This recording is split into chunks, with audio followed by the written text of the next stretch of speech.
you. B-Movie Mike with you.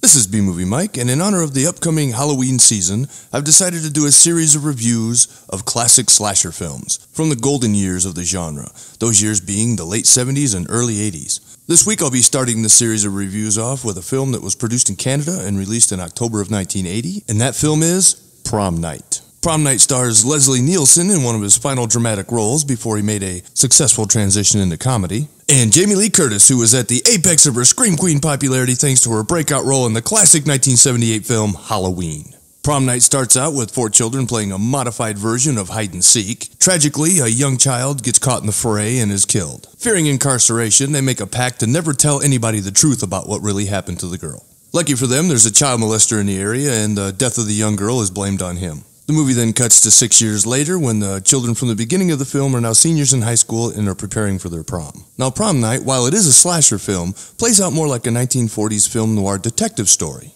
And the slasher element isn't really introduced until the final third of the film. And I actually appreciated that the filmmakers took time to develop the plot and the characters so that I was invested and cared about these characters when they were eventually slaughtered. The first hour of Prom Night cuts back and forth between the actions of the teenagers as they're preparing for prom and the local police who learn that the child molester who was arrested for the death of the young girl at the beginning of the movie has now escaped and is on the loose. The characters in Prom Night are your stereotypical generic teenage archetypes. You have the popular girl, the mean girl, the virgin girl that's afraid of sex, the jock, and the girl that thinks she's too fat and ugly to ever get a date to the prom. Also added into the mix is the tough guy troublemaker and the stoner with the shaggin' wagon.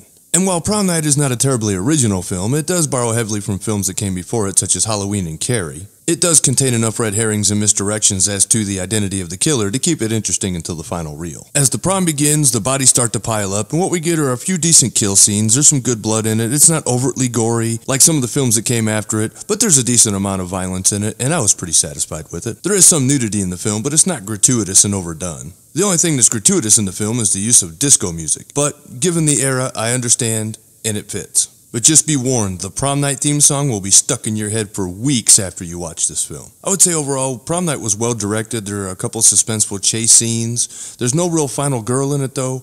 Jamie Lee Curtis, who usually plays the final girl, is actually not targeted by the killer in this movie because she was not involved in the girl's death at the beginning of the film. However, her boyfriend is targeted and she's forced at the end of the film to fight off the killer to save her boyfriend's life. Another thing that I appreciated about Prom Night was that the killer was not an indestructible monster. He was actually kind of inept, and things didn't always go his way. The acting in Prom Night is average for your basic slasher movie, but there is a surprisingly poignant moment at the end of the film when the killer's identity is finally revealed after he's been mortally wounded. Overall, I consider Prom Night to be a cut above the average slasher. Like I said before, it was fairly well directed and acted. The kills are pretty good, the setting's really good, the music is apropos for the era, and if you're a fan of slasher films but you haven't seen Prom Night yet, I definitely recommend that you check it out. Prom Night is another one of those classic films that deserves a definitive release. In my research for this review, I found out that there was a 1998 Anchor Bay release, which is now out of print, and unfortunately it's considered by many to be the best version of the film released on DVD so far. It was released on DVD by Platinum in 2004,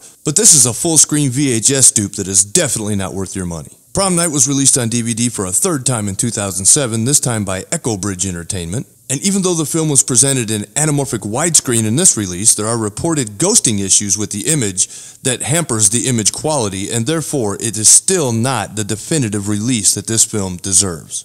You would think that if the movie industry thought enough of Prom Night to produce a remake of the film, that they would have also put it out on Blu-ray to coincide with the remake's release, like they normally do. But not in this case, however, and that is a real shame. This brings my review of the classic slasher film Prom Night to a close. I'll be back next week with another review.